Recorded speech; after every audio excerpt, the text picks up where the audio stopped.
Good evening. My name is Andy Blosser, and this is the first episode of the Truth Mission podcast.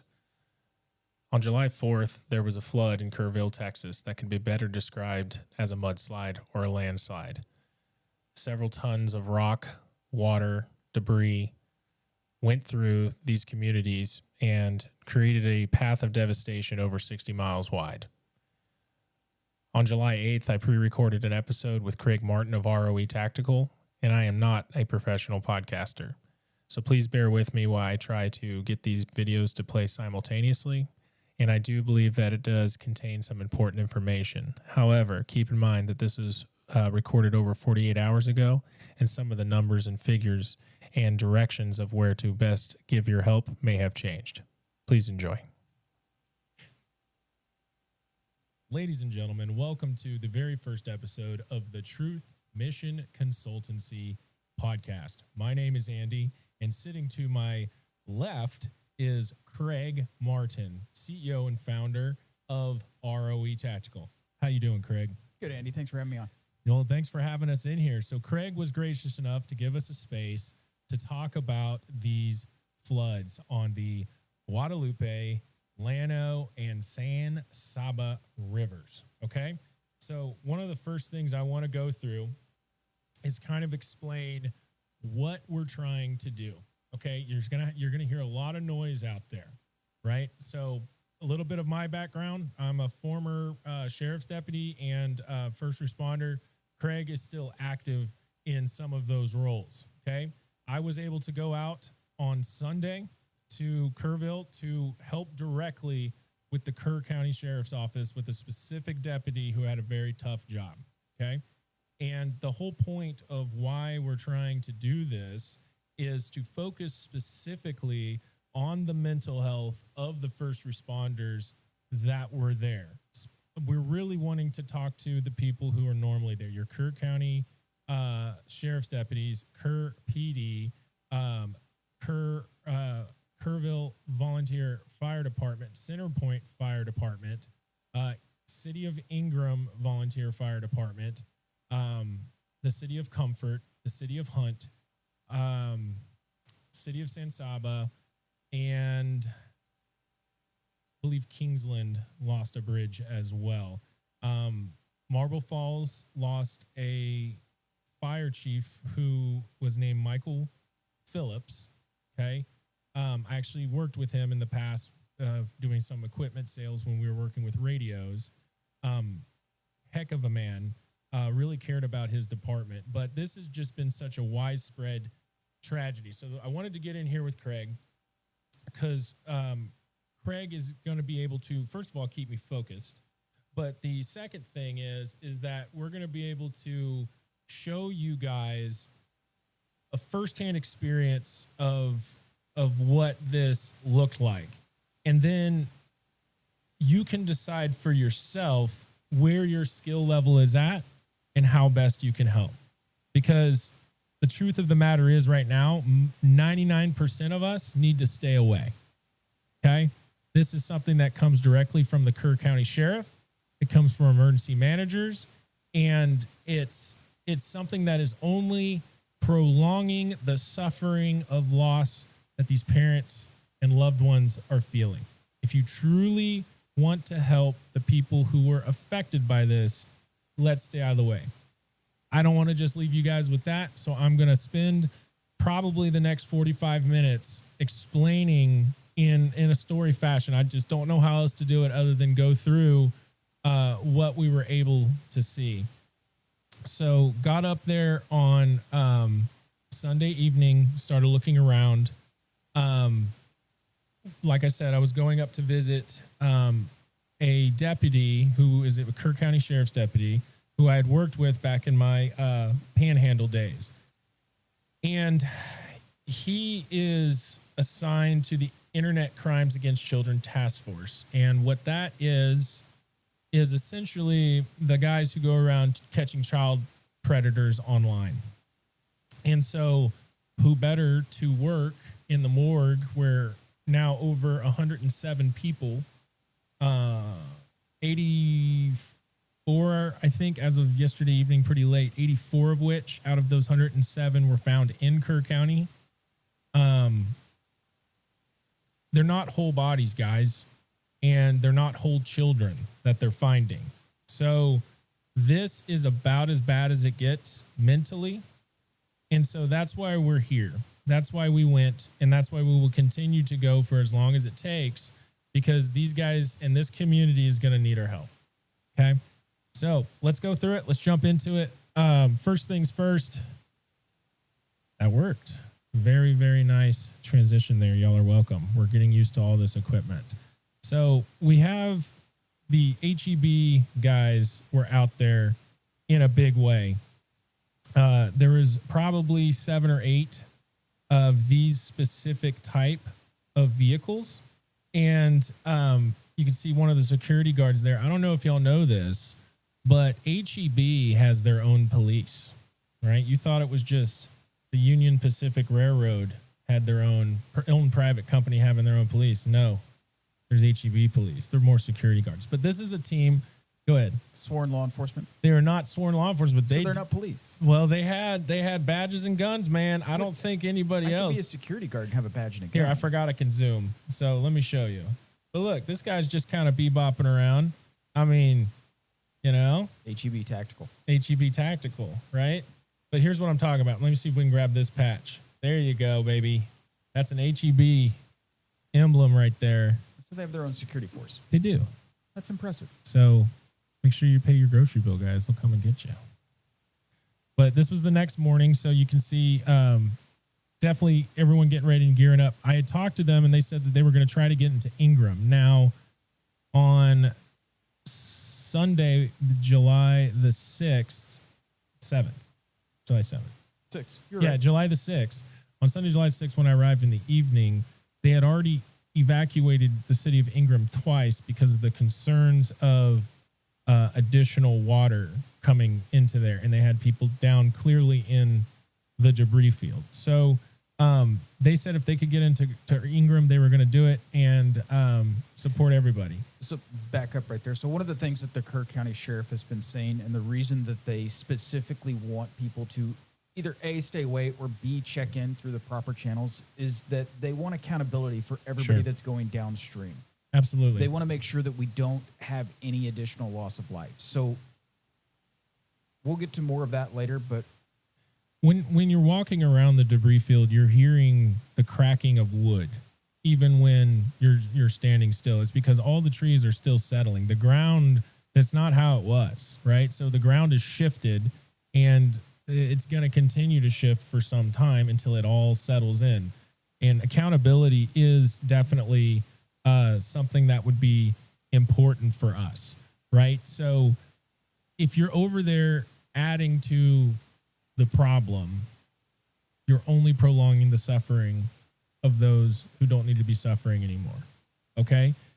Here's another image. Okay, this is from a church parking lot. Forgive me, I do not have the name. Let me get back to it. But this is just one of every single church is activated like this. The entire parking lot, you got food places there, you got people in trailers. I see something that says Mercy Chefs. You got Gordon Foods, I see right there. Right here, you've got, ability to cook. And this is just one spot. Okay. Moving down the road, we started trying to get into Ingram. Ingram is along Highway 39. And the access was controlled by state troopers. They did not want anyone who didn't have any business in there going in there. Now, I've worked several floods. I've worked several events like this. However, I'm not Swiftwater certified, right? I don't have a chainsaw with me right now. I was there to observe and find out what we need to do to best help these people. Okay. So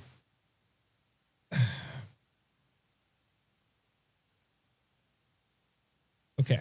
So I'm going to show you guys a map here so we can understand this a little bit better. All right. So this is Hunt, Texas. Okay. This is Camp La Junta. Okay. This is one of the ones that was hit. Camp Mystic. Let's just type it in and see.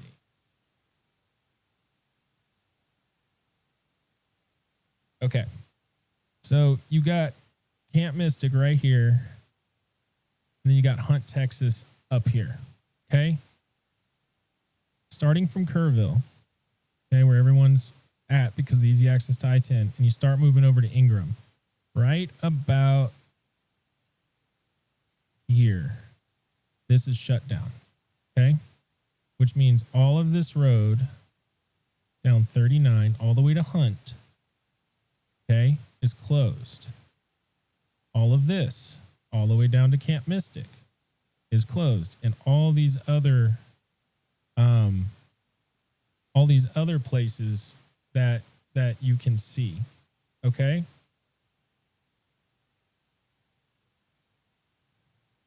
So I'm going to switch over to satellite image, enhance. Okay. I wonder if I can go 3D because I want to really get this in perspective for you guys. So this is the issue, okay? Right? Like this. So you see this has got some, this is what happened, okay? The water wasn't just collecting down here. It was heading to here, okay? So all of this up here, okay, still has to get downhill eventually, right?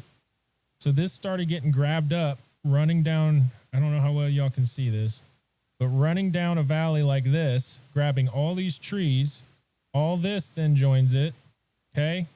And it starts dumping right here. Okay? See that? And then all of this now from probably this tree to this tree, or this structure over here, is now inundated with water. This comes down and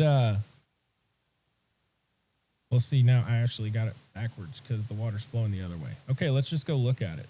Guys, I'm not a hydrology guy, but you look, you're still good on the canyon this way. Same effect. You got all this funneling into here. You've got nowhere for this water to go. Okay? And this is what got blown out. Just one of them. This is the one that everyone talks about, but there was hundreds of structures. So these higher ones made it, but this one, and these would have taken significant damage because you can see about, see here, right? All of this would have gone up 30 feet. Okay. Which camp are we looking at here? This is Camp Mystic, the one that is in the news, right? So you got this little dam here as well. It doesn't much matter if this breaks or not. I don't know. There's a lot of rumors flying around.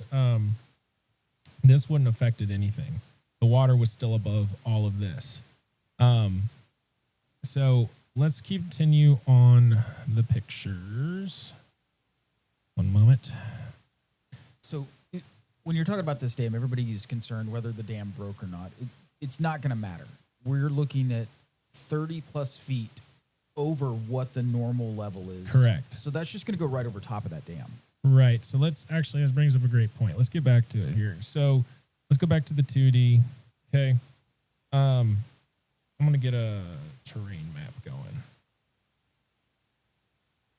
See if it's, okay. This is great.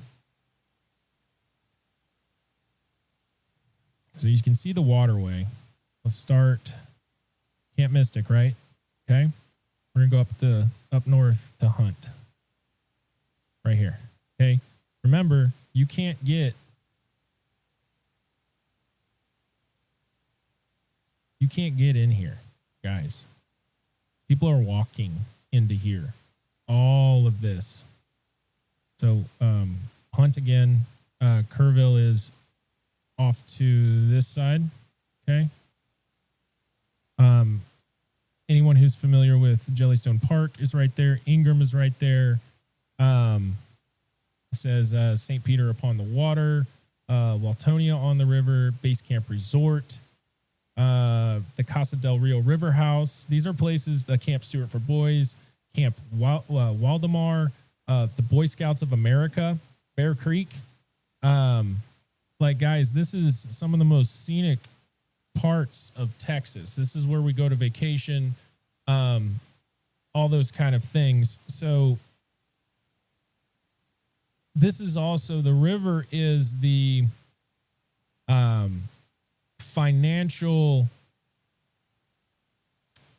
lifeblood of that region. It brings in the tourism, right? That's why people go there and stay in the Airbnbs. They eat at the restaurants. They, send their kids off to Christian camps, summer camps, all those kind of things out there because of its beauty, right? And how much of it that's why this area was picked for all of those different camps. Absolutely. If you've ever been down an actual hill country, and I say actual hill country because hill country is a lot bigger than this little area, right? But the beauty of everything that's going on around you is just it is definitely one of the more scenic places in Texas. I've said many times I'd love to retire there. Maybe I can afford it now, but it's just you can't go tubing there anymore because all of the submerged debris is still going to cut people up for a long time. You're going to have to pull it out, and the only way that they're really going to be able to do all this is just by hand digging. Okay, so back to what was going, some of the pictures I took. So this is a horse outside of the Ingram Fire Department. So you can see a lot of guys from the area, but these are not just random people. These are obviously guys who know about this place. You can already see the Gatorade stacking up. That's another thing. They're asking for y'all to belay sending donations for right now because they just simply have nowhere to put it. Okay, there's not that much storage available. Okay, a lot of boats were never deployed because there's no point there. You can't deploy a boat into all that debris. You need to walk it.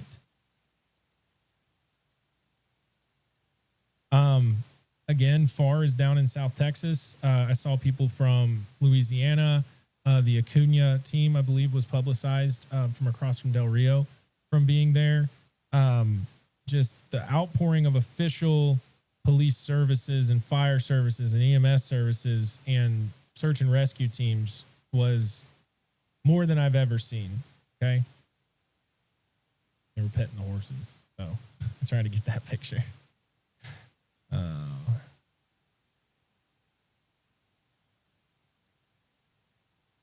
So Doss Fire Department, wherever the heck that is, I should know that. Not near there. So here we go. Okay. So one thing I want you guys to think about is as this collected debris, you'll hear it say it on the news, like almost like a moss ball or something like that. Basically, as the river is tumbling, it's collecting trees, and then those trees gather metal or they gather other branches and debris, and they start wrapping up. And this is what they're finding the bodies inside of. Okay. So in this picture here, this is looking down. This was over in Ingram, across the bridge. And you can see the water is already receded pretty fairly, still kind of high, but the water went up this high, right? So you can see some broken trees in the background. To give you an idea of scale, this team, some news crew, I don't know, is that some famous person? No idea. But it's just a guy. It's just a guy.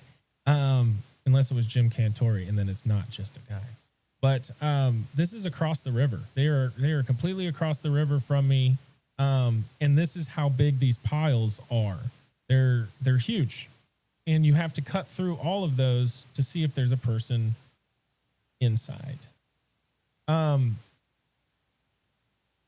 surprised me. This is the only alive animal I saw the entire time I was there. No birds, no snakes, nothing like that. Tons of dead deer all along the river. So the idea is if the deer can't get out of the way in time,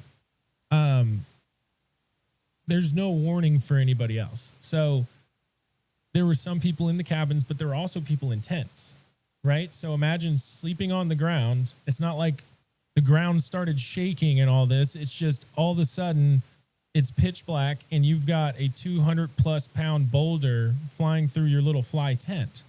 It's not like something you're going to be able to do something about.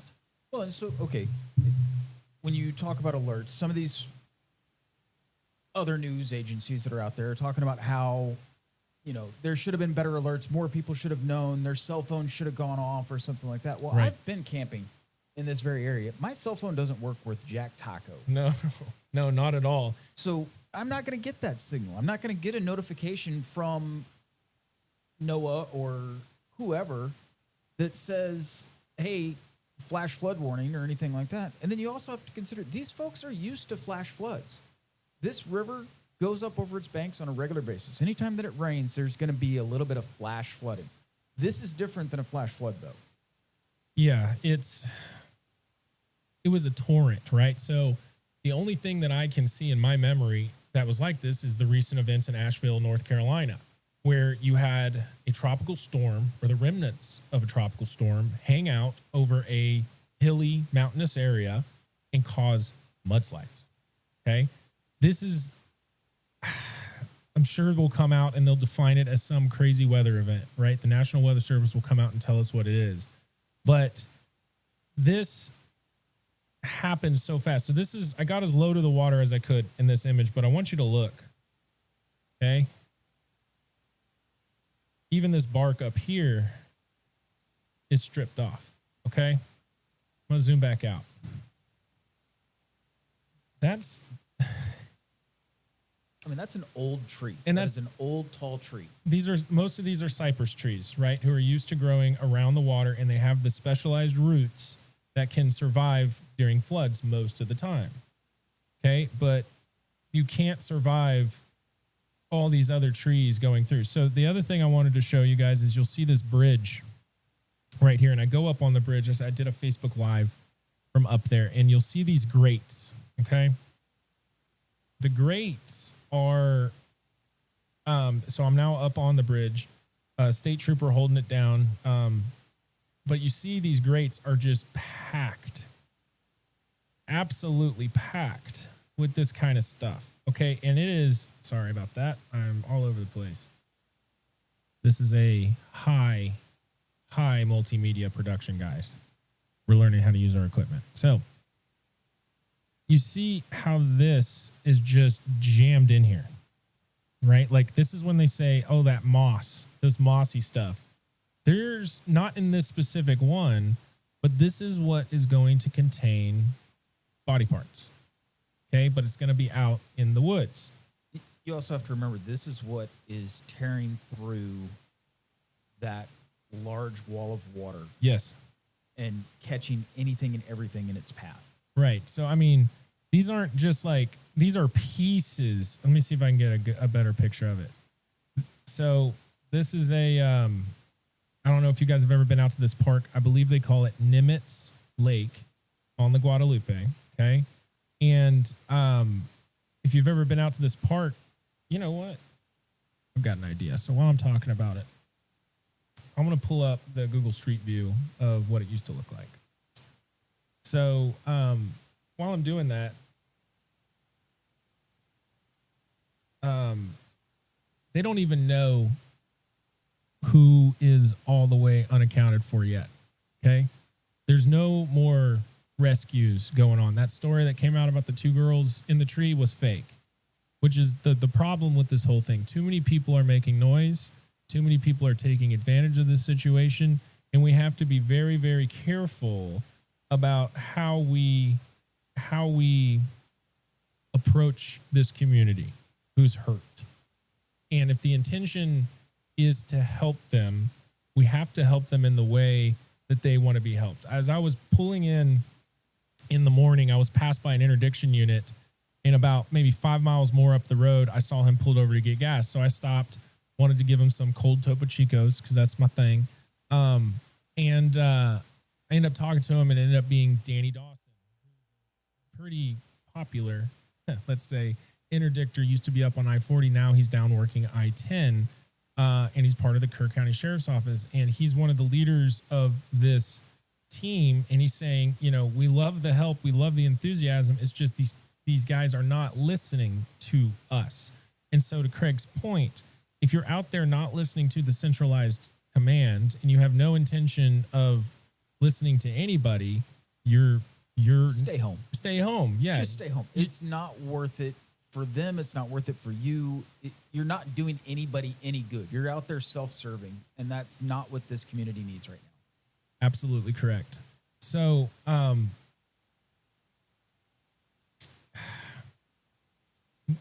my thought is that yes, we can always throw money. Yes, we can sit water bottles and clothing and all these things. But wait a minute, just let the dust settle and really see what is needed.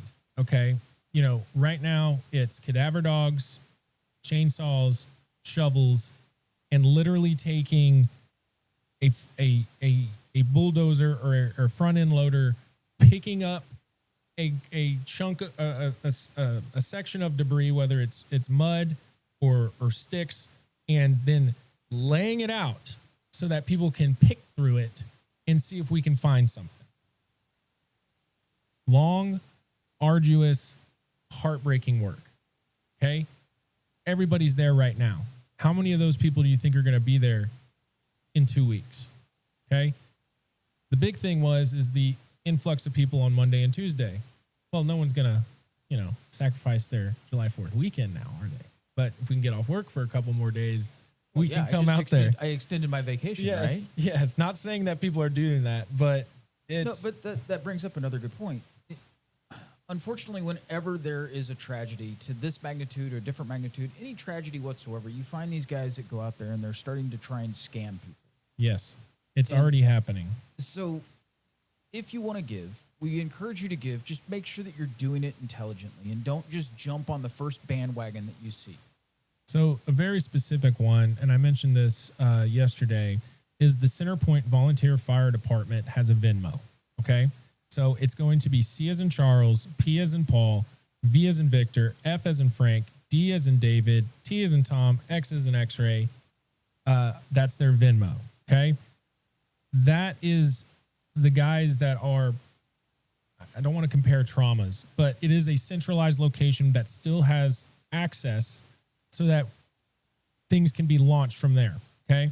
It is a lot of oil and gas people down there. It's a lot of ranchers and road and bridge people down there right now. So that's a construction heavy road crew type operation. Okay. That's mostly going out of the Centerpoint Volunteer Fire Department. Now, as you go down the highway through Kerrville, you'll come out close to the Kerrville Airport. At the Kerrville Airport, well, I'll just go through the pictures, guys. I'm getting ahead of myself. My apologies. So, let's see here. Where can we go? Moving on. Oh, yes. Let's pull this picture back up.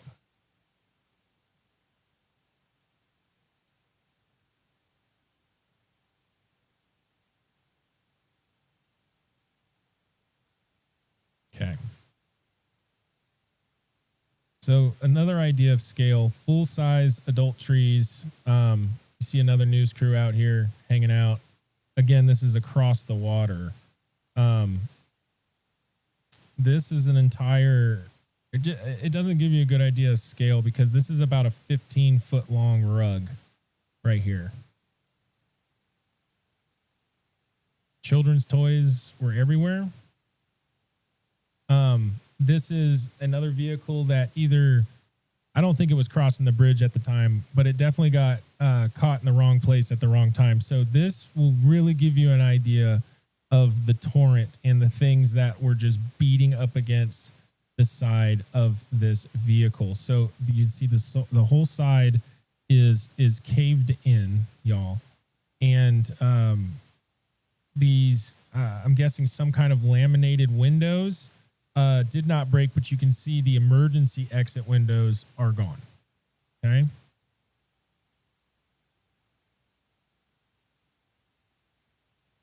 Another thing, this is a picture taken from on top of the bridge, and I want you to notice the angle of all the trees. They're all bent backwards like this. So if they didn't snap off, you see these ones are peeling up from the roots. If they didn't snap off, they bent over. So when you're talking about some hydrology, okay, the trees don't really slow anything down. They just add to the problem, because once they all start laying the same direction, there's no resistance anymore. Okay, so yeah, here's another shot of it. Okay, so you can see even all the way over here how that's a piece of metal, how high the water went. There's a state trooper vehicle for scale, and it's still up here, right? You see the water line? Okay. I don't know still if we're really grasping the concept here of how much junk moved through right here. They're saying now, I heard the one of the Kerr County guys, the emergency manager last night, he made an update. They're saying that the path is 100 kilometers long. The damage is 100 kilometers long, because it's not as the crow flies, it's as the river meanders. Right. Right. So, yeah.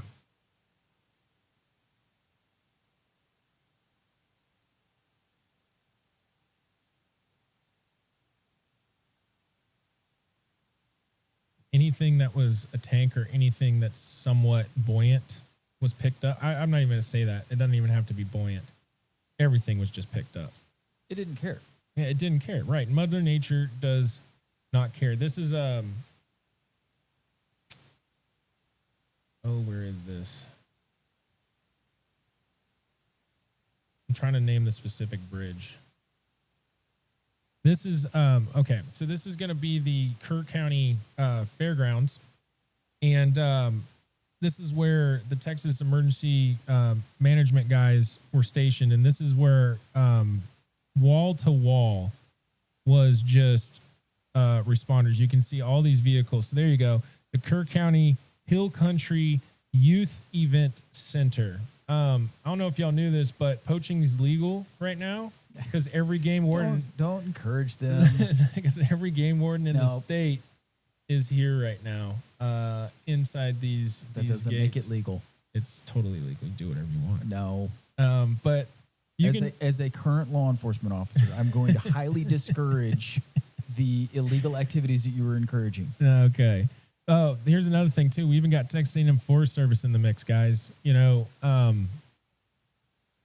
ever since Bastrop happened and even beyond that, they were helping. You've seen this guy actually on the news a couple times. He has a whole team of cadaver dogs that he was walking around. We'll see if we can pull his interview up in a little bit, but I saw him getting interviewed the other night.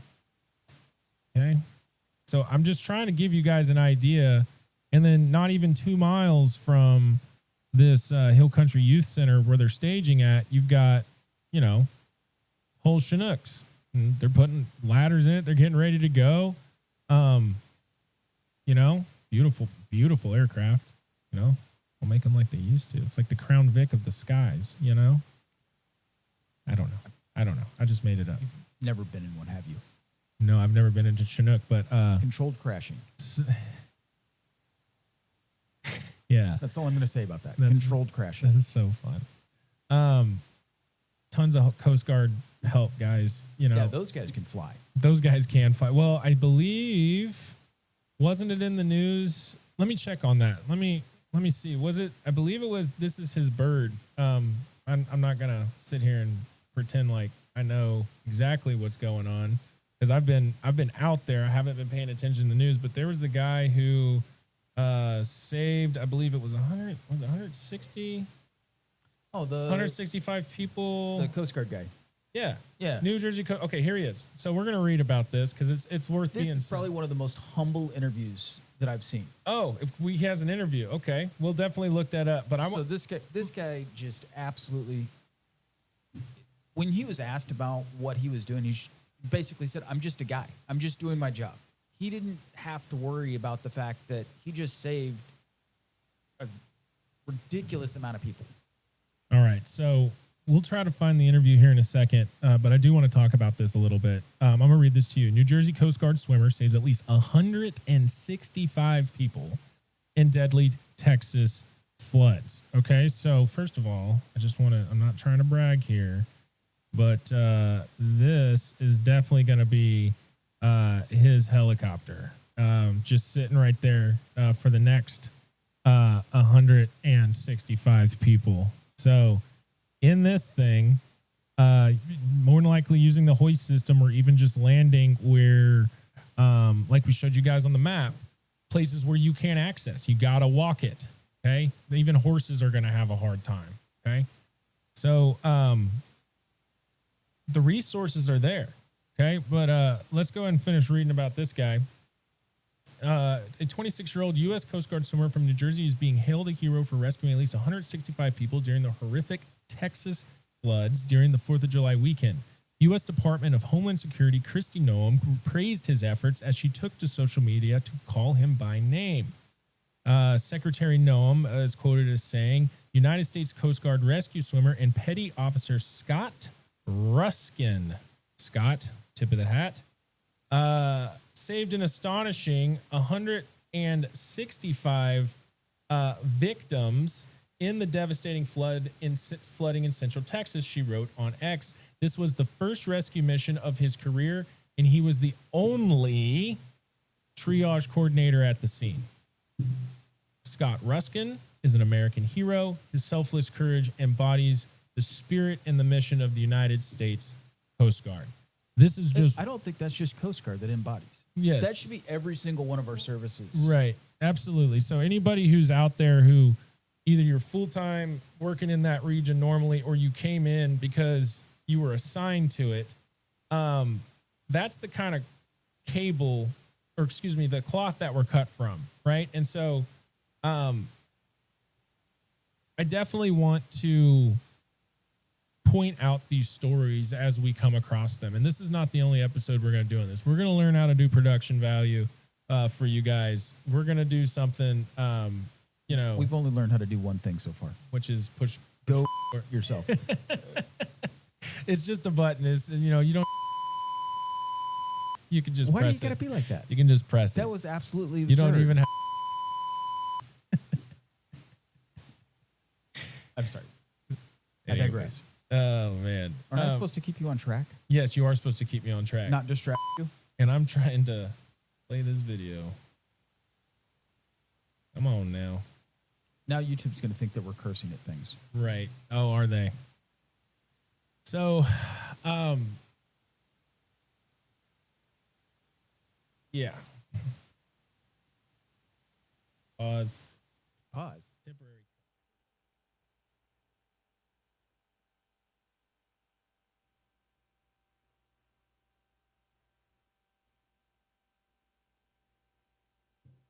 So I won't put you guys through all that, but there's definitely some technical difficulties going on back and forth. You can even see my border that's showing the recording. But if you've stuck around this far, thank you, and we'll get back to it.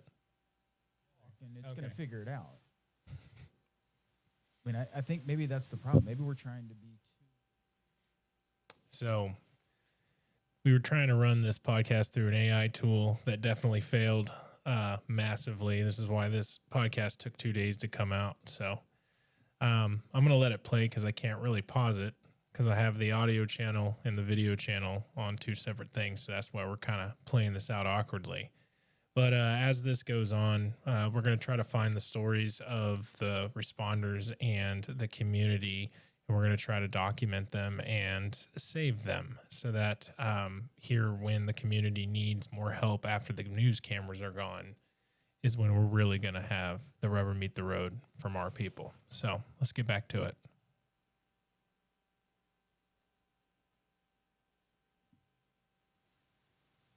All kinds of questions.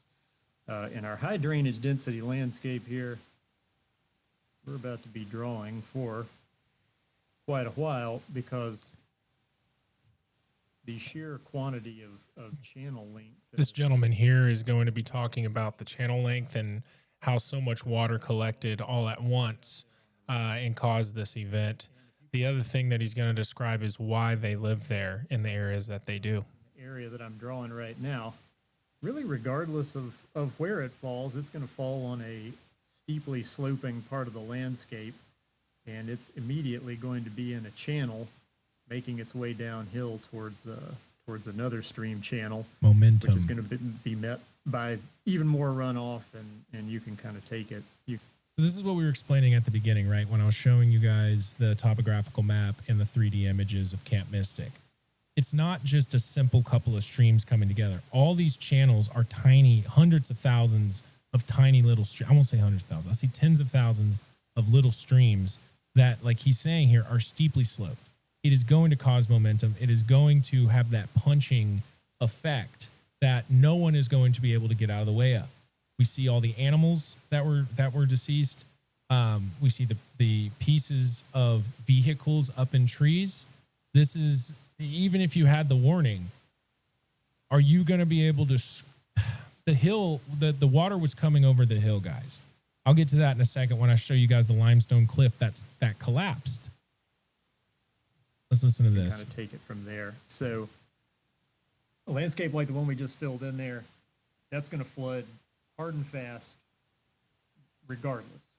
You could, in fact, take the same storm and sit it over top of everything I just drew right there, and the flood that you're going to get on the right side of the screen there is going to still move a huge amount of runoff, but it's not going to do it as quickly and as violently.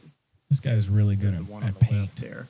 And to take this a step further, frequently in these high drainage density landscapes, the channels are really cut down into the land like you see here, and that leaves people sort of living along the rivers. They tend to be really cool, pretty rivers. A lot of times they're rocky. They have kind of bluffs or cliffs along the side of them, so they're appealing. Like we were saying, not wrong. The problem with that is that you're of course in harm's way very much if there is a big flood event. Your choices for living in a landscape like this are either, kind of up here along the hilltops, which is something that you see around Wheeling in particular, or down here in the valleys where the flood risk is quite extreme. Most of the kind of the sloped areas like this are just they're too steep to really rocky, use for, because they're eroding from other floods in terms of building or something like that. So. Okay, so I hope that gives you guys a little bit better perspective of what these guys experienced out there. Okay. Yeah. So topographically, Yeah. this particular region is set up for disaster. Yes, but it's pretty. It's so pretty. It's the prettiest, right? So we don't, I guess like right now, we don't have to do anything. No.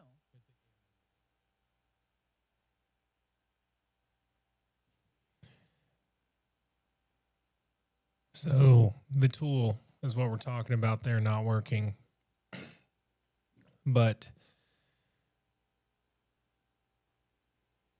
going back into the map, you can really see a lot of the ripples through the landscape, and you can only imagine how much funneling and collecting of the water that made.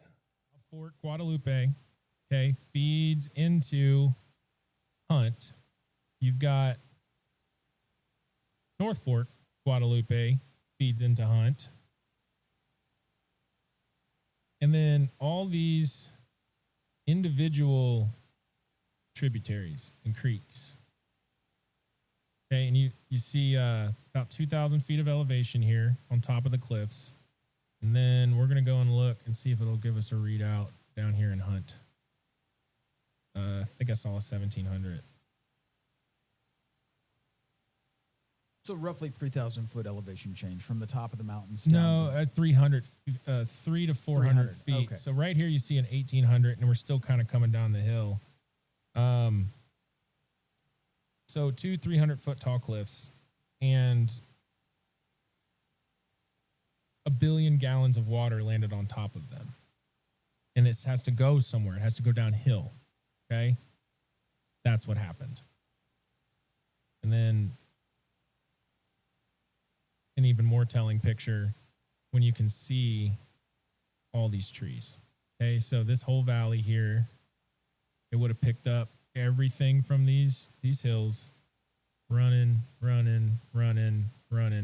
And let's switch back over to have they done new satellite photos yet? we'll try to look those up. Perhaps in the future we can have 2 computers running. Yeah, that's a good idea. Yeah, we have another. Actually, you can go grab it now. Give me an HDMI input, UB input. So he actually didn't have an extra computer, is what happened. I need to go and get back here. Okay, this is someone's ranch, more than likely. How? Okay. So I got to get there, right? Somebody might be back there. Okay. Closest road, 1.17 miles As the crow flies. as the crow flies, right? 1 mile straight line, but this is all now You're going to be weaving and winding and trees and stuff. So I'm going to go back over to my pictures to bring it back into perspective of what you're weaving and winding through.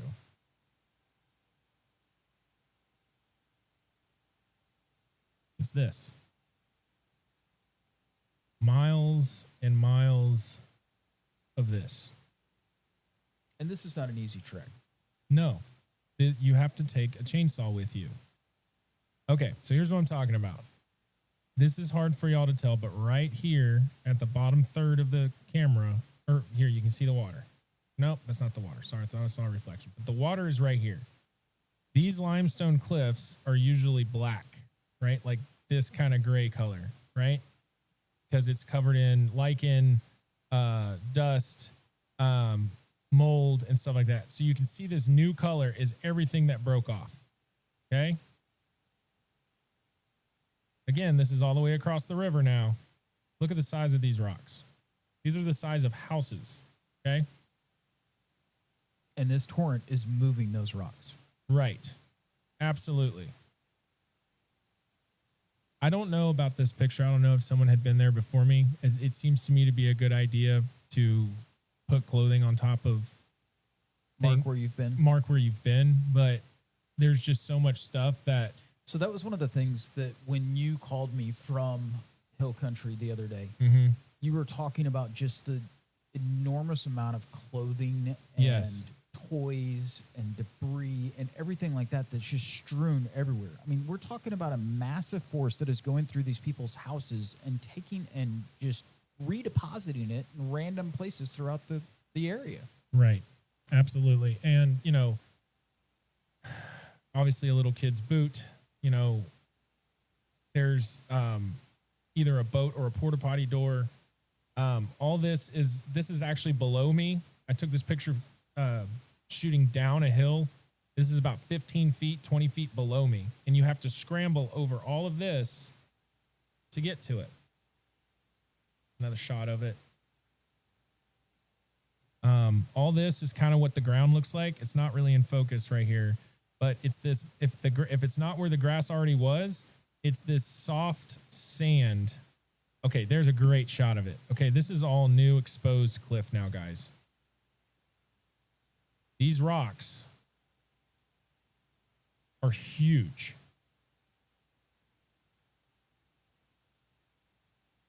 The sheer amount of force required to tear the face off of a limestone cliff. And this is not because the water was down here. This is because the water was coming over the top. Yeah, I mean, that's how tall is that cliff? That one, it was a taller one. It had to be 45, 50 feet tall or more, like 80 feet tall. Well, look at it. We got this full adult cypress tree in the foreground. Okay, there's anybody's Some guess. debris. But it's like I said, guys, I need to go back out there once all the stuff settles, and I need to go stand. Like, if I stood on this rock right here, I would be about this tall. Okay? I don't know if You'd be shorter than that shrub. right. Because, I mean, you see this, these are full adult trees here.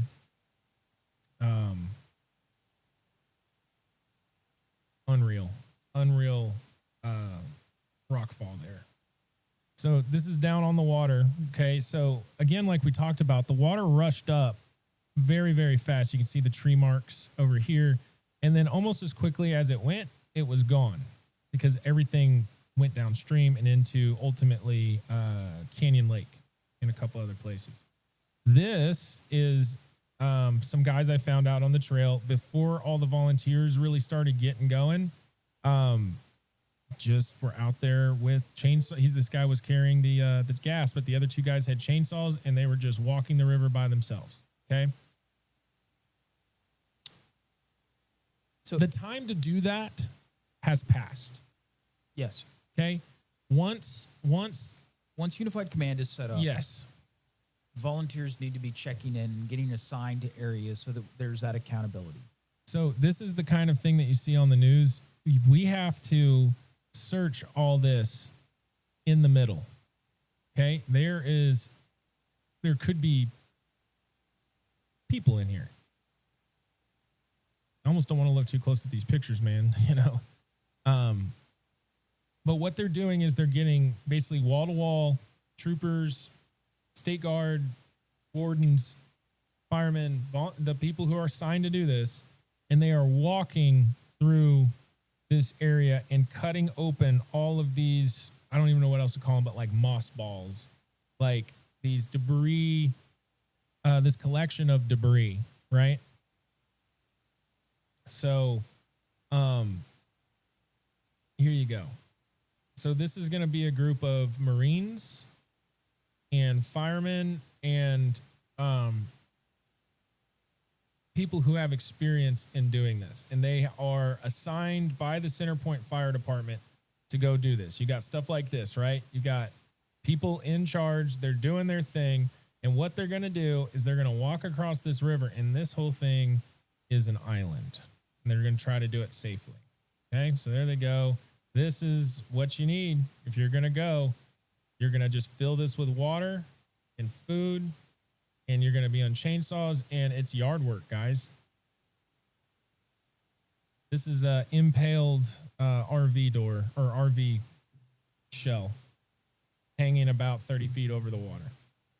An entire house that was knocked down. Another shot of that.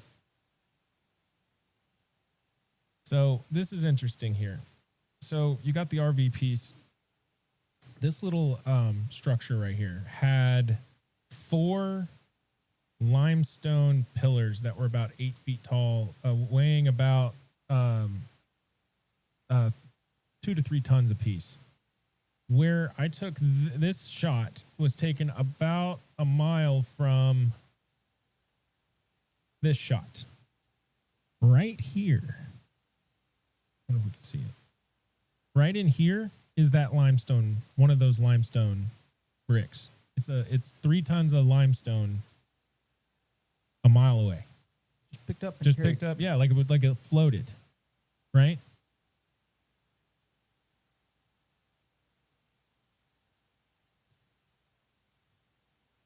$3 tons, 2 to 3 tons of rock.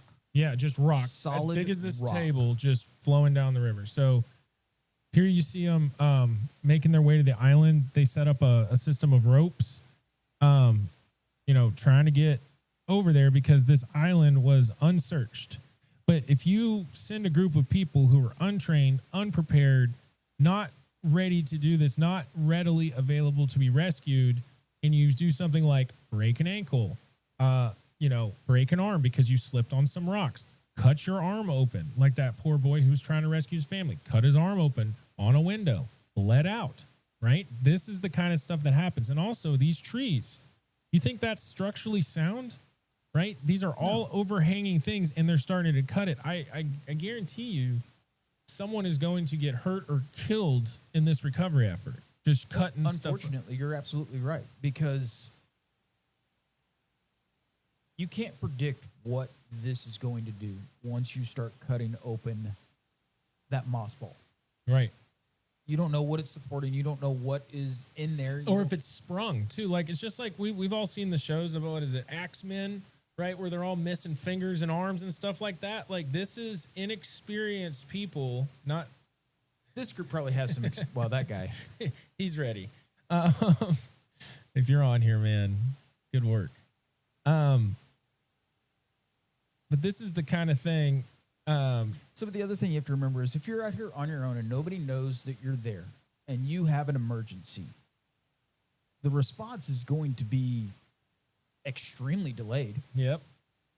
If you get a response at all. It's self-rescue at that point.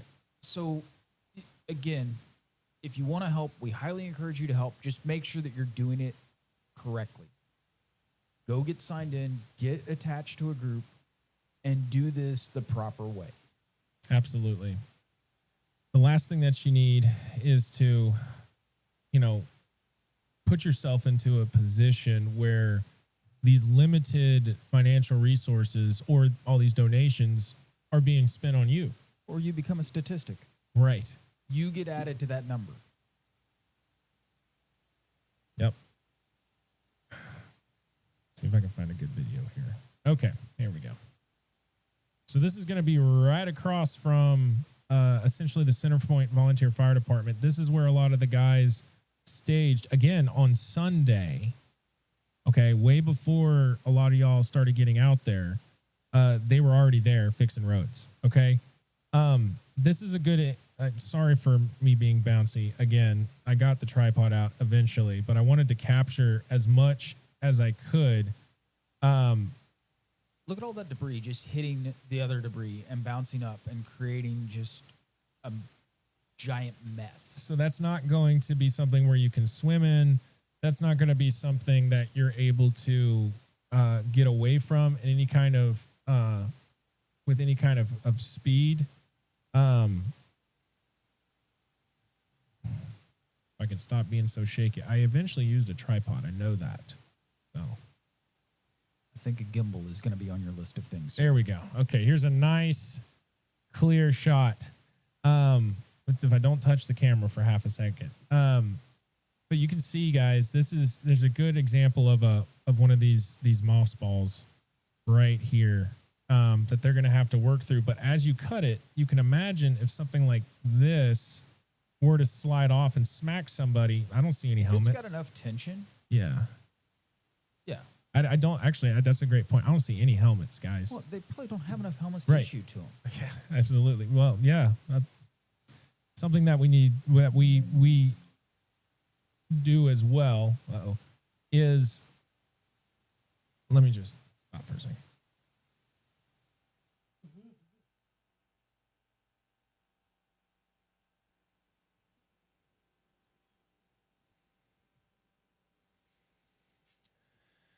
So while this video plays, one of the things that we are trying to get accomplished is making sure that everyone's out there with their helmets, because a lot of times what we run up against is it takes events like this before people get serious about equipping their responders with PPE, whether that's helmets, whether that's gloves, whether that's chaps,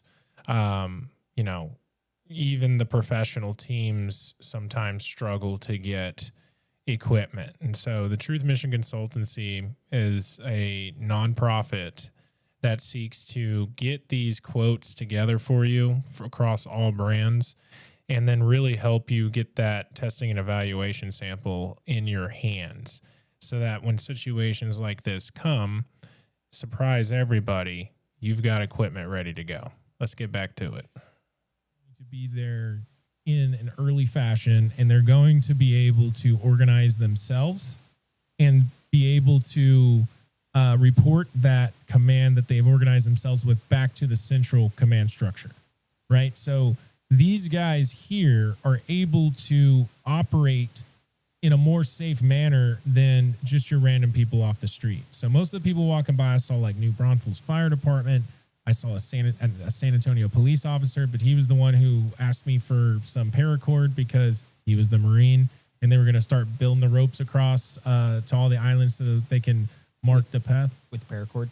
No, he ended up using some rope, but Okay. if he had paracord, that's all he was going to use. So he had a big old, it was probably a little more than a 1/4 inch rope I was now. gonna say, you probably Yeah. need a 1/2 inch rope. Yeah, it was Not something that like 550 cord. Yeah, it'll cut your hand off or something. I don't know, but it's just not. Or yeah, so they ended up stringing up this kind of path here that you can see where people are walking across. And again, this is the same area where people go tubing, right? You usually like can stand up or join your tubes up or something. Well, and you can tell the water has still got a decent movement to it. Right. And so this is probably to give you an idea. If I had to throw a number at it, and we can look it up later, this is probably 1,000 cubic feet per second. Probably 3 times what it's normally flowing at, which is 300 cubic feet a second. The night of, I don't know if we mentioned earlier, but it was 109,000 cubic feet per second. Like, it's just an unreal amount of water that really can't be fathomed. I don't even know how to quantify that. No. So 1 billion gallons, I'll look it up. We'll look up the amount of water that came down in Harvey and Katrina and all that, and maybe that could get us a little bit closer. I forget the figure. Okay, but this is a great shot here because you see New Braunfels Fire Department. You see a guy with a helmet. You see people who have the appearance of being either a veteran or experienced in doing this. I'm not saying that these are like just the most skilled people in the world, but they know how to not be a liability.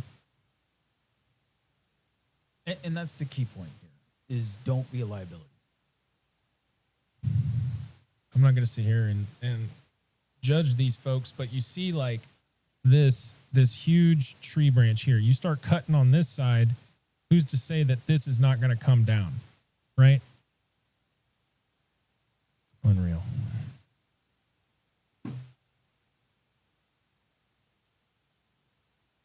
That's pretty much all the videos I have. So, pull this up. You should probably start moving towards like a wrap up of some kind. Okay. That's great advice, Craig. I definitely would be trying to move towards some kind of wrap up. So hopefully this gives you guys some kind of idea of what's going on out there. I'll be finishing up by just showing you guys a couple of things here. So we definitely get back to talking, go over a few more graphics. But here after the pre-recorded episode finishes, we'll give you updated information on where to donate.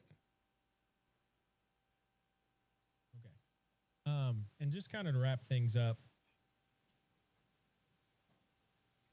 my vote is we wait at least 2 weeks. Well, that's what they're asking for. Right. They're saying They're to asking hold off. for patience. Yes. They know that they're going to have a need. They know that there's going to be a requirement for additional support. Yes. And then on top of that, the mental health support is what we're really about in the aftermath. Okay. The people who are having to pick up the pieces are the ones that we are going to focus on the most.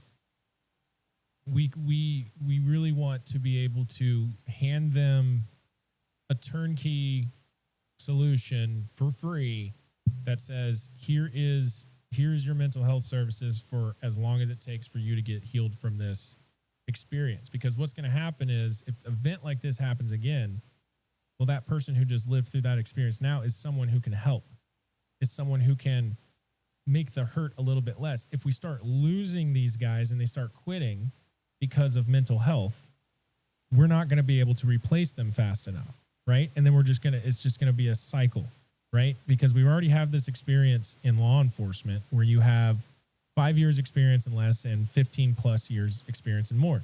The people who are in the middle are rare, right? Right. It's just how it is right now. We can go into that on other episodes. But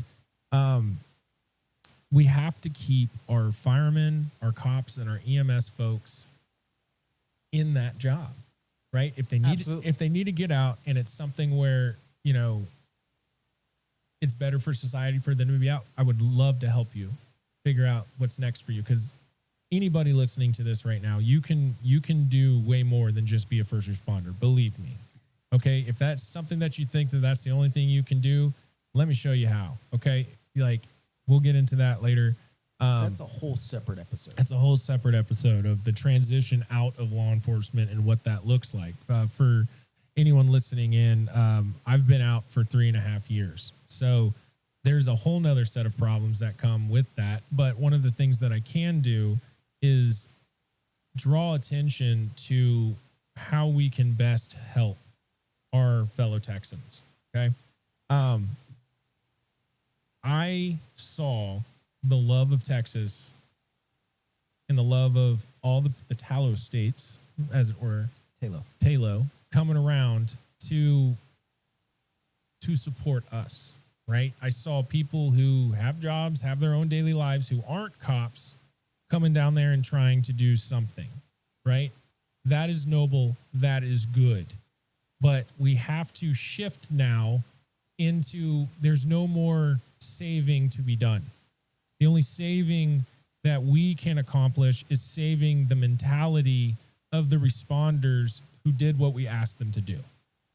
Absolutely. There's no blame to be placed anywhere else except for 10.5 inches of rain in less than 12 hours. And if you try to politicize this, stop. Just stop. There's nothing political about Mother Nature. You can go... the part of the reason why we wanted to show you these pictures and give you the idea of scale, you know, do a reverse 911 call, right? Where everybody gets the call. Like, get to high ground now. You don't have a way to do that. Some of these cliffs, the cell phone signal. Yeah, or the signal sometimes. Like these cliffs are, you just saw the pictures. They're straight up. And if there's water coming down the cliff and it's muddy and it's slippery, you're not going to be able to scramble in enough time. Okay? So, and all of this happened in less than an hour? It was over a period of 3 hours. 3 hours. Okay? But it's what time and then what time? 2 o'clock in the morning? Bless you. Wait, hold on. Darn it, I missed. Now that one was funny. The other thing I want to say, it was 2 o'clock in the morning when all of this started. So it was around 1 o'clock in the morning. So 1 o'clock in the morning. Right, what 1 o'clock. Most people doing at 1 o'clock in the morning? Especially the day before July 4th. I mean, it was the night of July 3rd into the morning of July 4th. If these kids are out there camping, more than likely they stayed up late talking to their friends and you know, jaw-jacking around. And when it's time to finally go to sleep, these kids are asleep. They're out. They're out. The only, I did hear a story from a different camp. Young lady who had both military parents was able to wake up all of her campers around her. These guys were in tents, not even a building, and were able to get them up in enough time to stay out of the way of this monster wall of water. And she had the presence of mind, and this is crazy to what these kids went through, to tell the kids to write their names on their arms and their legs just in case. Wow. While they were waiting to be rescued. Because these kids hung out there for a good 36 hours after the event. Yeah, there were helicopters landing and medics and stuff like that. And then we had our buddy from the Coast Guard over here doing 165 rescues. I personally did 166, but you know, liar. But you know, we've got to surround this community and be and keep them in our, not just our thoughts, but our prayers and our actions. Okay. I've worked around officers during line of duty deaths. I've worked around natural disasters, as I'm sure Craig has as well. One thing that any surviving family will tell you is that for the first couple of weeks, the support is great. But once the person's in the ground and people move on with their lives and they start forgetting, the support disappears. It's not like the money's coming back. It's not like the river's going to fix itself. They're going to need us for that, to float them for a while, to keep them going for a while, because every stinking summer for all of our lives, if you're a native Texan or you've been here for any period of time, these people have given us experiences and vacations that we cherish forever. And just beyond that, these are undeserving people of this event to happen. And so anyone, to Craig's point, that would serve to politicize this event is an idiot. They're only making themselves seem foolish. Not even Superman could have stopped this one, folks. There's maybe if we had full body-sized drones that could pick these people up and take them into, space during like a random, during this crazy storm where it's just downpouring and you have aircraft. You let your imagination run wild. Try to find a solution that could have prevented this. There's none. There's no warning system. You could set off tornado sirens. It's not going to matter. Where are you going to go? After events like this, people do tend to take the weather service a lot more seriously, but then a small storm will then get warned as a just in case. And then over time, it becomes complacency and boy cries wolf, all this stuff. Okay. So it behooves all of us, especially, we don't care who's made the weather change. The weather's changing, guys. Okay. If it behooves all of us to be more knowledgeable about weather patterns, about how the weather works, how it's going to affect us, especially if we're going to be outside of an area that we're familiar with. Okay. Not victim blaming anybody or anything. Because again, to our points, no one could have prevented this or and most of the people that this. are involved in this know that area. Yes. They live in that area. They've experienced that area. They've seen the other surges and flash floods. And I think it was something like 4 or 5 of the deceased were elderly owners and purveyors of these summer camps that these kids were at, your Camp Mystics, your boys ranches, your places like that. And they've lived out there for decades. Yeah. They weren't expecting this. Okay. Do you think they're going to listen to a phone saying, hey, something that you've known to be true for 45 years is for this one time different? All they see is flash flood. Yes. Not flash 30-foot wall of water that's going to come barreling through your property at 1,900 cubic feet per second. It was 109,000 cubic feet per second is what happened. I want to finish this. These are some of the boys from Camp La Junta. Let's see what they have to say.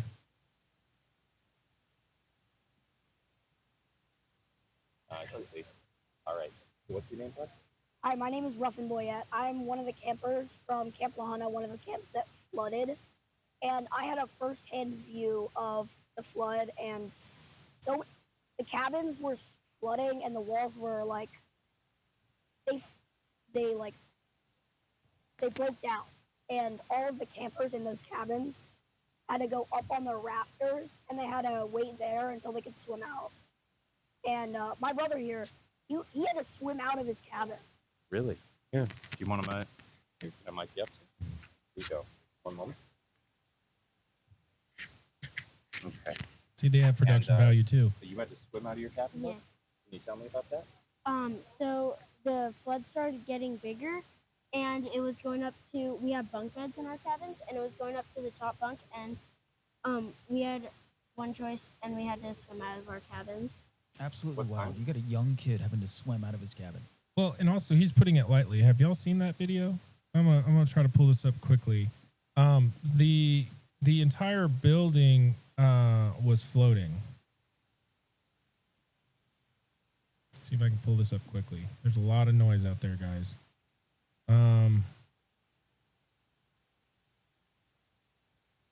This is why we need two computers. Yes. Okay, here we go. This is coming from Instagram. You're going to not be able to see this very well, but this is a floating cabin. This is what these boys were talking about. They're on the rafters of this building, waiting for it to, I guess, stop floating or come to rest. And let's see if I can do this. Yeah, there we go. Okay. Whoa. Okay. So this is a person standing right here. These are little camping kids, the same one that just calmly told us about, oh, honey, how was camp? You know, well, had to swim out of my cabin floated down the river. My cabin floated down the river. And he's just sitting there telling you, you know, I'm getting choked up a couple times when I'm sitting out there, and this kid is just telling us like it is, man. This is some serious stuff. And these kids are going to need, I mean, they're going to need therapy too, you know, especially if they've lost friends. I mean, camp's supposed to be like core memories, like some of the most fun time of your life, not your friends getting swept away. Yeah, this is not the core memory that you want your 6 to 12-year-old to have. No. And me and Craig are both fathers. We understand what it's like to send your kid off somewhere and the concern and the worry that happens, and then every parent's worst nightmare comes true. They're not coming home. Those are the people that we're going to help 2, 3, 4, 5 months after this happens, throughout that whole time.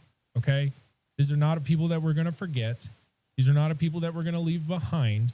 And we're definitely not leaving our responders behind, because they're the ones who are going to be the foundation and going to be the leaders of this effort to get this community back where it belongs.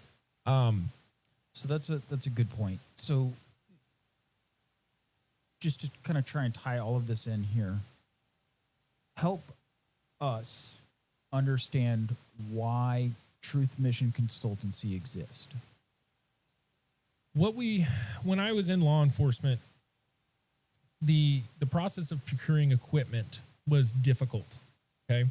You would put in that you needed something for situations like this, right? Like, hey, we might need a boat, right? And if something like this has never happened before, your chief might say, I don't think we have the budget for that. Okay. And so the Truth Mission Consultancy stands in the gap where we're able to completely free of charge get you the quotes of any brand of product that you need. Once we have that discussion and we decide what makes sense, right? What's not just the new, shiniest, coolest thing, but what's something that we're actually going to use every day. And then on top of that, the second hurdle is funding. So the Truth Mission Consultancy seeks to be a grant writing place. I don't know what to call it. It's not a service, but a grant writing. Well, it is a service. Yes, a grant writing service that 4, 3, 2, 1. So what we're then able to do is we're able to partner with agencies free of charge and either get them the 3 quotes that they need, find them a T&E, a testing and evaluation sample, get them a sole source letter, help them with writing bid languages, help them with writing grants. That's something that I'm able to do because we are nonprofit. Okay. And so what we're doing on top of that is all the funds that we receive from these kind of things from the manufacturing side, which won't add margin to what the cops and firemen were going to pay anyways. All that is going to go to mental health services for our responders. We're going to start and we're going to pilot the program with these guys, and we're going to see where it lands.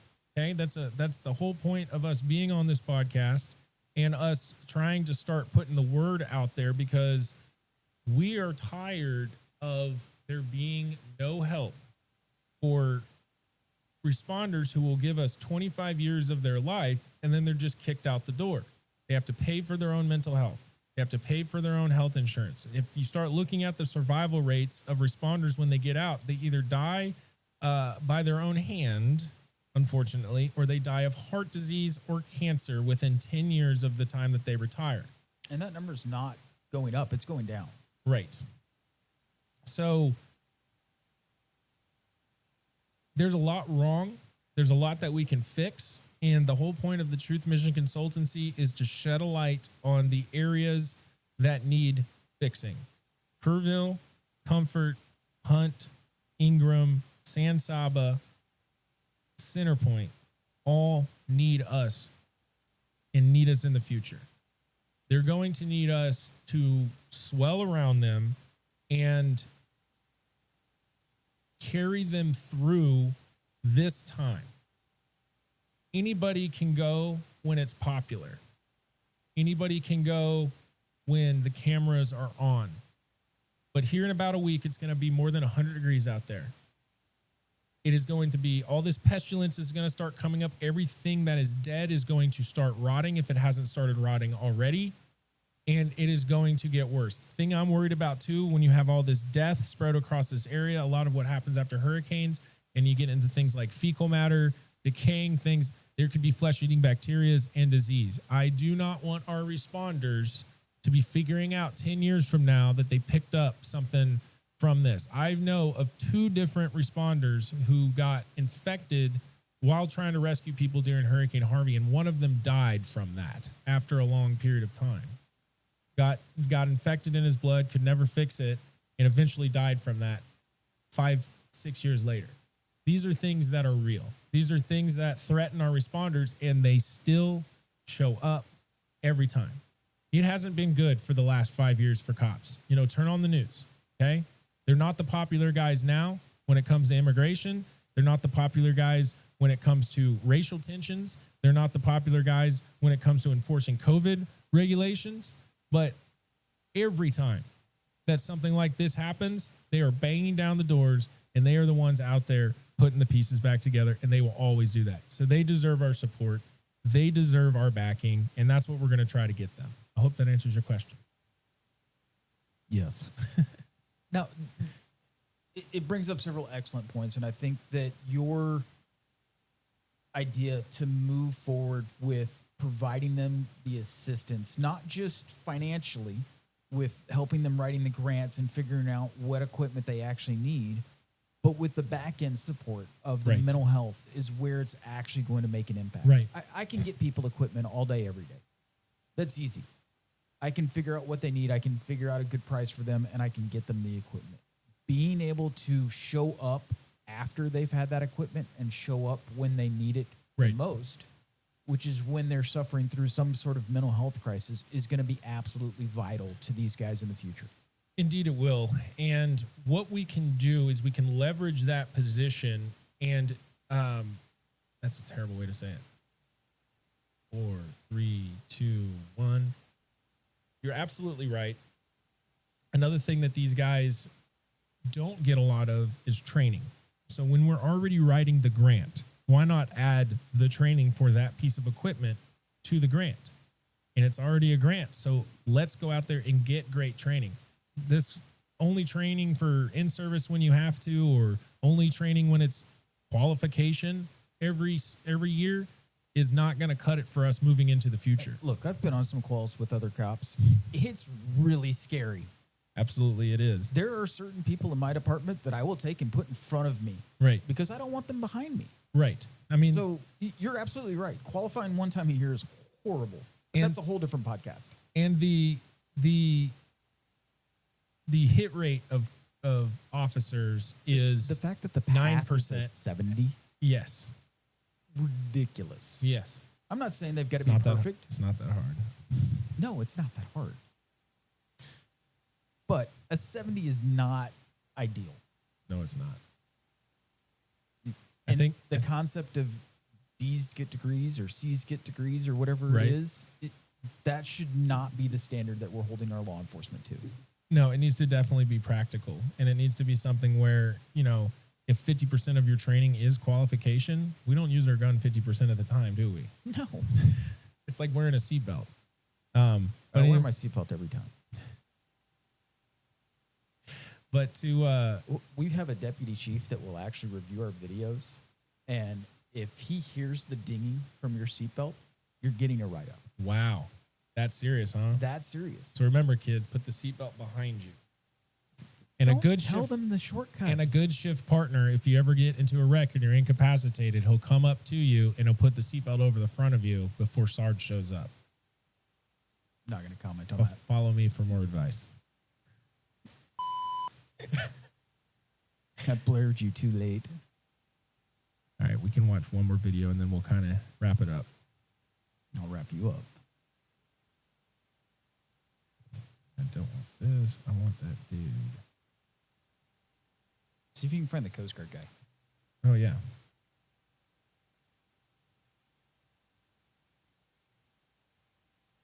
What was his name again? Is this him? Yeah, I'm Coast Guard guy. Perfect. Who rescued Start it over. 165 from Camp Mystic and the floodwaters, says Some real production value here, guys. Pause. All right. Let's take a look at it. Here, I'll let you do that. So let's take a look real quick at what the Coast Guard guy had to say.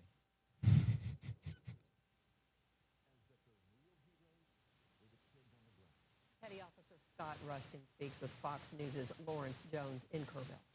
Thank you so much for your service. I mean, you're an American hero. This is what you signed up for, was to do missions like this. Tell me about the scene. Yeah, of course. So, when we got on scene, we were kind of battling with my crew on the 6553. We were kind of battling some pretty bad weather for maybe 5 to 6 hours before we were able to get on scene. Once we got on scene, we were boots on the ground. We made the decision to leave me there. We figured we'd be able to hoist more people out on our helicopter with me not on it. And then I'd be able to help out the scene at Camp Mystic a So little he bit stayed better. behind. Just a lot of people looking very you're good. scared, Keep very playing. tired, cold, missing loved ones, probably terrified, honestly.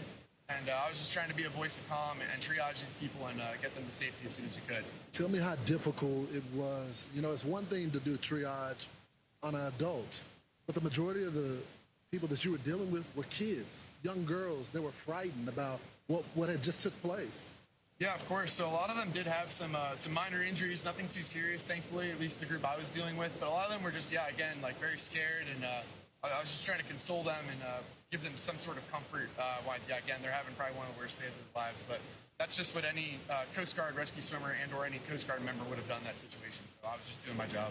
When you first arrived here, I asked you, how bad was the water? How bad was the current? And you said you tried to avoid that as much as possible. Yeah.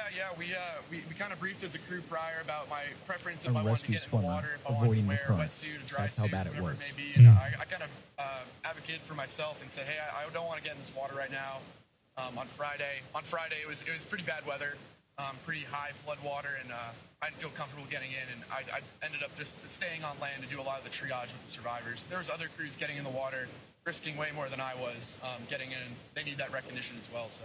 You know, Scott, a lot of people So in the humble, audience, man. they don't understand the severity of the water.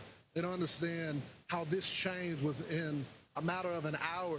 Can you, someone that's experienced with the water and understands and respects the water and the power that it has, can you explain to our audience the difficulty that those kids have to deal with, and they weren't experienced at all?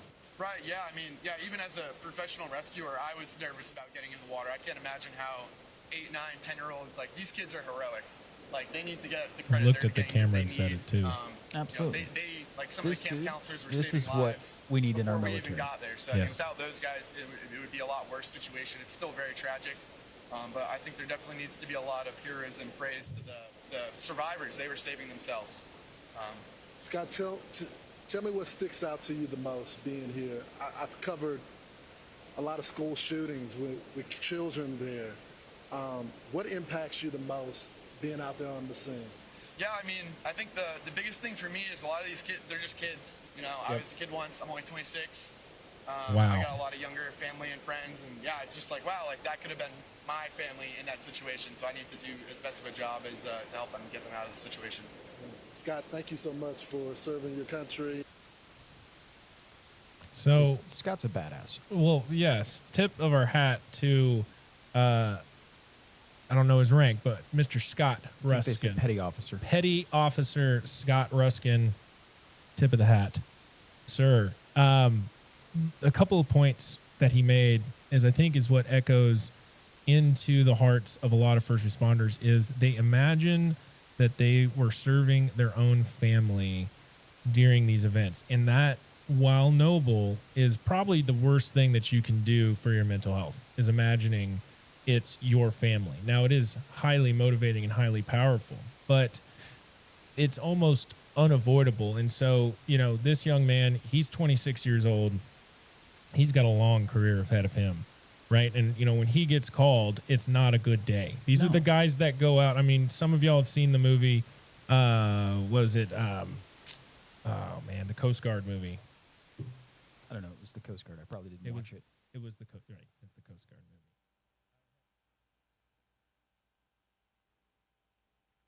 movie. So that would be the Coast Guard movie with Kevin Costner and Ashton Kutcher is what we were trying to figure out. And it was really bothering me. So there you go. Okay. It was a nice try. Don't ask me. I don't remember. I know which one you're talking about. I've seen it. Ashton Kutcher and Kevin Costner. Kevin Costner. There it is. There it is. All right. Yes. And 3, 2, 1. So you heard him also say there that he did not want to get into the water. He was advocating for himself and saying that I don't need to get in this water right now. This is a guy that is capable of going hundreds of miles out to the open ocean, jumping in the water, and then jumping onto a boat to go and rescue people in any situation, almost any weather. So if he's saying, I'm not getting in that water, no one should get in that water. No, absolutely not. So it just goes to show you guys that this stuff was unprecedented for the amount of water that happened in such a short period of time. Okay. One thing I want to leave you guys with, because I think it is a very powerful graphic. Okay. This is going to be a readout from the flood gauge. Okay. So what we have here is Guadalupe River at Comfort, Texas. I want you to see something here. So you got noon on July 3rd. This would be midnight on July 3rd. But look what happened right here. So Comfort's a little bit more downstream, but we jumped from 2 feet to 34.76 feet instantly. There's no, see how it gradually comes down, you know, took about 48 hours to come back down almost to normal. But this is straight up. That's that wall of water that everybody is talking about. That from normal to the most it's ever been. Major flood stage is 6 feet before this. 28 feet is major flood stage. This is 34.76. Wall of water. So before you guys go online and give out opinions, you got to consider the physics of what happened, and then consider what you're trying to do through this situation, because your heart needs to be with the families, the victims, and the responders. Okay? Absolutely. We will leave you guys with this.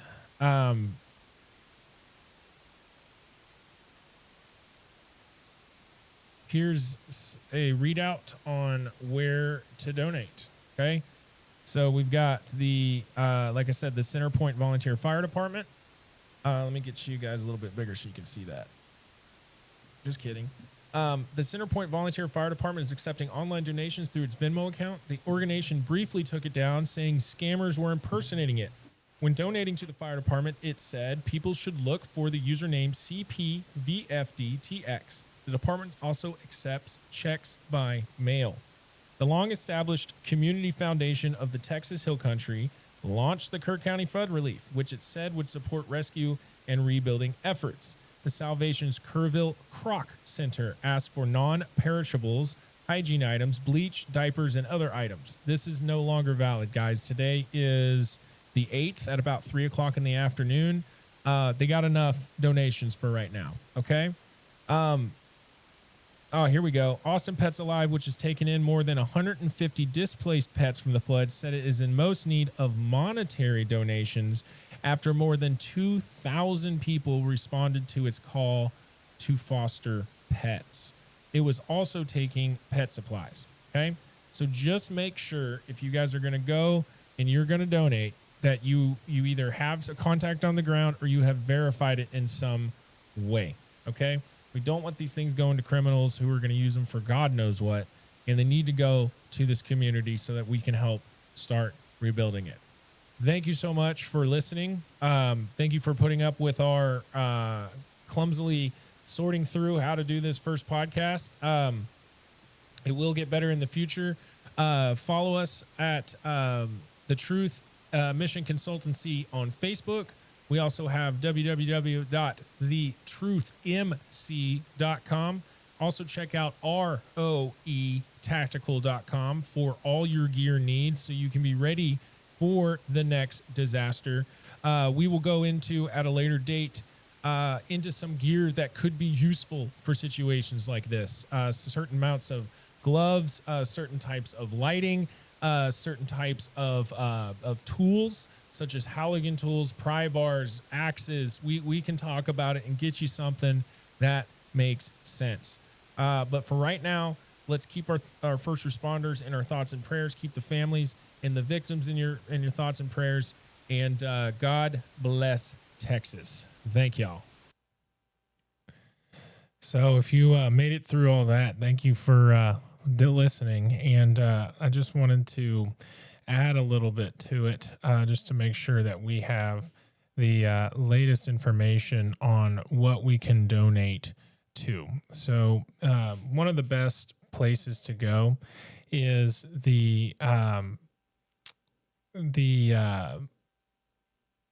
Kerrville Community Foundation. So and I'm actually reading this article right now. Let me go ahead and just show you guys this so you guys can keep this in mind.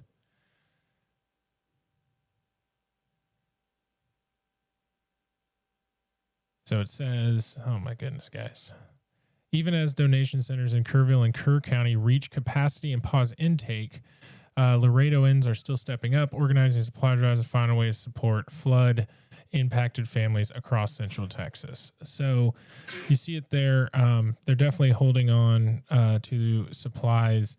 They have just so many. You guys got to understand the world descended on this place. So let's see here. Kerrville Community Foundation. thecommunityfoundation.net. Here it is. Okay, so this is the one that keeps getting referenced in all of the, news, press conferences, and things like that. So what you're going to want to do is go to this link here on the top, and it says, click here to donate to the Kerr County Flood Relief Fund. So let's click on it, see what happens. So there you go. You got your, over here on the right-hand side, you got your ability to donate. You can even do a recurring amount and can add a tribute. So really good here. Grants from the fund will support nonprofit organizations, first responder agencies, and local governments actively involved in response, relief, and recovery efforts. While we are unable to award grants directly to individuals or families, or to fund repairs or private property, or to replace personal belongings, we are committed to channeling resources to the trusted organizations working tirelessly to help our neighbors in need. Together, we can make a meaningful difference during this challenging time. So, one thing that has really come out of all of this is the community and the Texans helping Texans. We want to continue this momentum. We want to keep this going forward. So please, if you would like to help in the extended recovery effort, give me an email at andy@thetruthmc.com, or you can get me at 512-653-7360. Thank you for all your support. Love you guys, and God bless Texas.